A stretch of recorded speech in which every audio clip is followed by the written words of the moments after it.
Audio Jungle.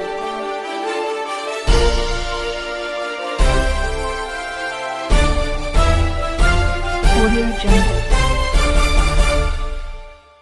सीखी क्योंकि आपने पिताजी को दिशा दिखाई। हमेशा जब कुछ अच्छा नहीं लगा तो डांट दिया, कुछ अच्छा लगा तो प्यार भी कर दिया, प्यार से मिले जुले। तो ये एक सभ्यता, एक जो श्रद्धा रही आपके बीच और उनके बीच, एक तरफा नहीं था। ये नहीं था कि आप श्रद्धा कर रहे हैं लेकिन आपकी श्रद्धा नहीं हो रही है।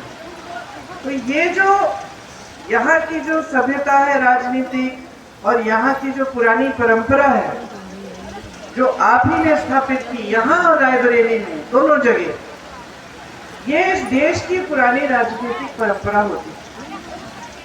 महात्मा गांधी जी भी पैदल आपके बीच आए, चले, और जब आंदोलन किया उन्होंने तो हमारे धर्म के आधार पर, हिंदू धर्म ने जो सिखाया था कि सत्य के पथ पर चलो, सत्यमेव जयते, उनका नारा था। और आप ही ने देखा, जो बुजुर्ग है यहाँ, जो आपके पूर्वज हैं, वो सब जानते हैं कि किस तरह से इतने बड़े साम्राज्य को उन्होंने झुकाया सिर्फ सत्य और अहिंसा के बल पर।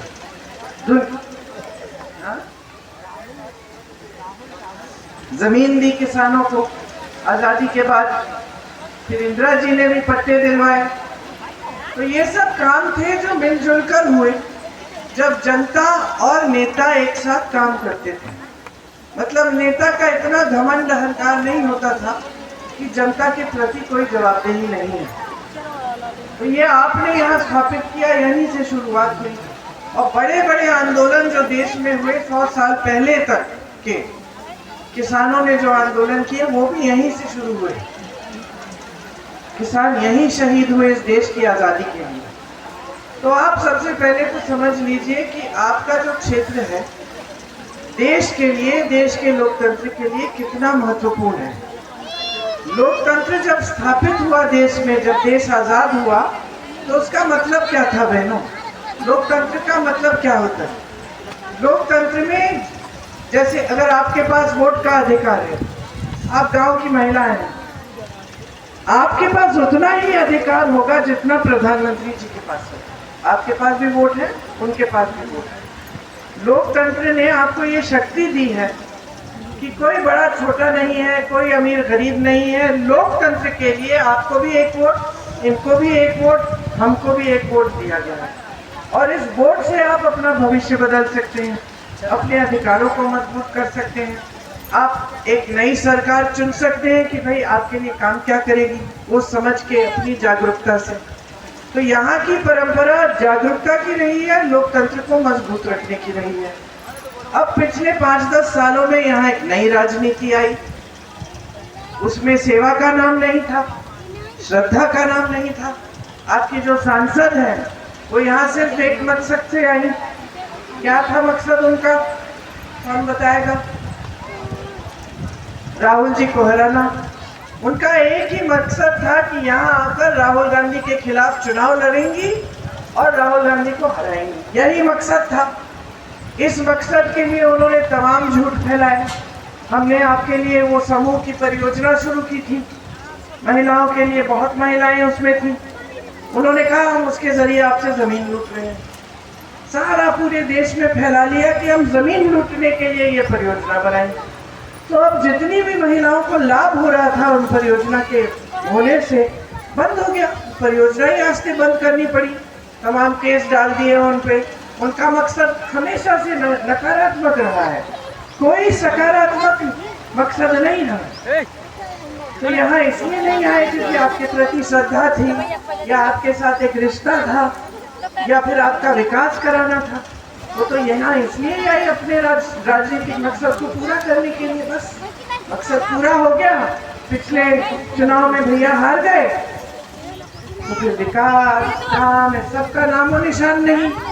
सिर्फ जब टीवी वाले आते हैं, मीडिया वाले आते हैं, तब आती हैं सामने, और फिर भी झूठ फैलाती हैं। उसके बाद कोई दिखाई नहीं देता। तो आपके लिए कोई योजना नहीं लाई है। तो यही होता है जब गलत तरीके की राजनीति आती है, जो सच्चाई पे आधारित नहीं होती है। हमने हमेशा ये कोशिश की है कि आपको सच बताएं। अगर आप बोलोगे कि हाँ हाईवे बना दो और हमें लगता है कि ये नामुमकिन है, नहीं बन सकती, तो हम बता देते कि दीदी यहाँ हाईवे नहीं बनेगा, लेकिन एक सड़क बना देंगे, अच्छी सड़क बना देंगे, हाईवे नहीं बन सकता है। सच बता देते थे, जो कर सकते हैं, जो नहीं कर सकते। और यहाँ एक और प्रतीक बना कि किस तरह से जब केंद्र में भी सरकार होती है और प्रदेश में भी सरकार होती है, तो किस तरह से विकास हो सकता है। उस जमाने में जब पिताजी प्रधानमंत्री थे, तब पूरा देश देखता था अमेठी की ओर और देखते थे, कहते थे कि देखो कितना विकास हुआ है वहाँ। बल्कि तब आलोचना ये होती थी कि राजीव गांधी जी सारा विकास का जितनी निधि है अपने ही संसदीय क्षेत्र में डाल रहे, ये आलोचना होती थी।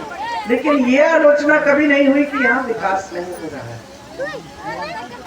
तो ये सब आपकी परंपरा रही है। आज देश में जो राजनीति है, कमाल की राजनीति है।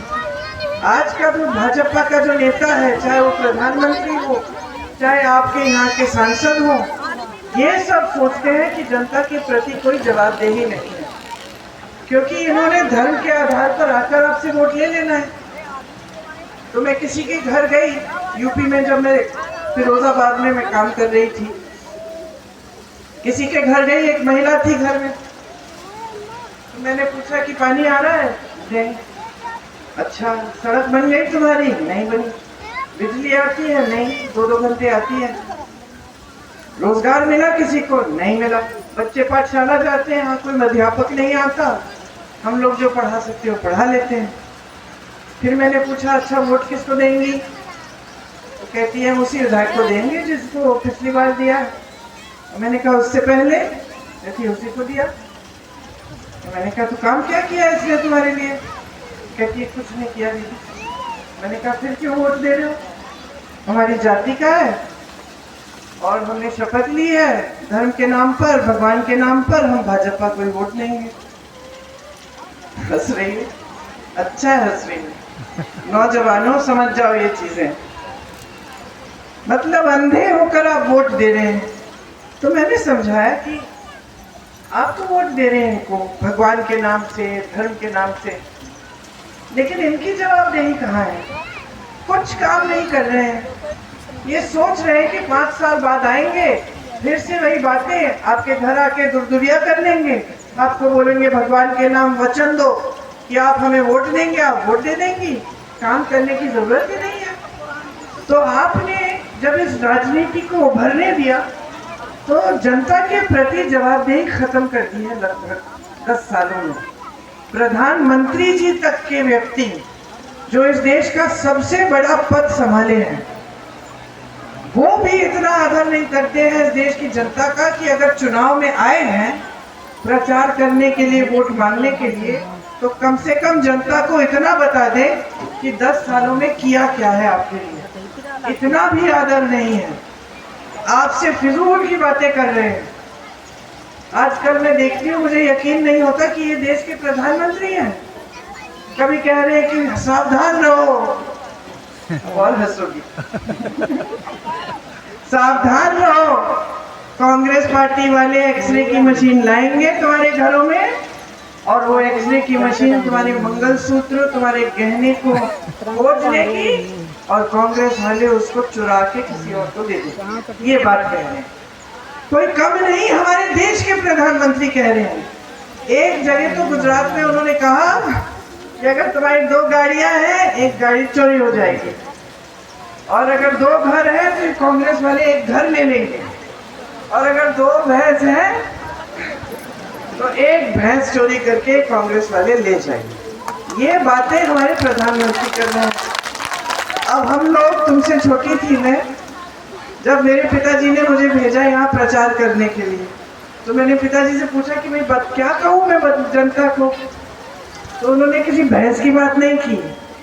उन्होंने कहा जनता को ये सुनाओ कि हमने क्या काम किए हैं और समझाओ कि अगर हमें वोट मिलेगा तो हम और भी काम करके दिखाएंगे। तो उस समय का प्रधानमंत्री, और सिर्फ राजीव जी नहीं, उनके बाद वाले भी यहाँ तक कि मैं कहूंगी कि भाजपा के भी जो वाजपेयी जी थे वो एक सभ्य इंसान थे। जनता के प्रति उनका आदर भी था और उनको ये भी समझ थी कि जनता के प्रति कुछ जवाबदेही है, कुछ काम करना है। आज के जो नेता हैं, कहीं आपने सरकार चुन ली, उनको पसंद नहीं आए, किसी और पार्टी की चुन ली, घूस दे के, डरा धमका के, तमाम गलत काम करवा के विधायकों से पलटवा देते हैं सरकार। खुलेआम करते हैं ये काम, कोई शर्म नहीं है कि लोकतंत्र